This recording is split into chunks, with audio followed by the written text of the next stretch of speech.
Donc la première partie de l'exposé, donc c'était cette question de l'indépendance de L. Et comme je vous ai dit, il y a des cas, bon, essentiellement le cas des corps de fonction, c'est-à-dire les corps des fonctions sur une courbe de caractéristiques P, où l'indépendance de L est connue pour les représentations irréductibles ou semi-simples. Et puis quand on est sur un corps de nombre, on connaît des bouts d'indépendance de L. On ne connaît pas du tout, mais au moins on connaît des bouts. Et alors, ce qu'il y a de remarquable dans tout ça, c'est que, donc vous voyez que les correspondances sont spécifiées, sont déterminées, caractérisées, a priori, en demandant que des invariants numériques soient respectés, les traces des éléments de Frobenius.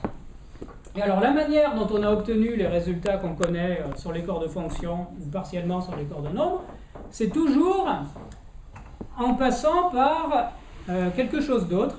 C'est-à-dire que ces invariants numériques associés aux représentations aladiques qui apparaissent, eh bien, on parvient à les interpréter à partir d'un autre objet, d'une autre théorie, qui est la théorie des représentations automorphes. Donc c'est de ça dont je voudrais parler maintenant. Et alors pourquoi ça donne l'indépendance de L? C'est parce que cette théorie, elle, ne dépend pas de L. C'est-à-dire que ce qu'on fait, c'est qu'on considère les représentations aladiques, disons semi-simples, et on les paramètre par ce qu'on appelle. Donc, si on considère les représentations aladiques de dimension semi-simples de dimension R, on va les paramétrer par des représentations automorphes du groupe GLR, et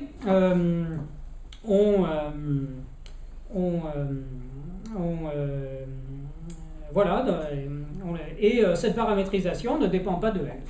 Donc c'est comme ça qu'on obtient des résultats d'indépendance. Donc je voudrais vous parler de cette théorie,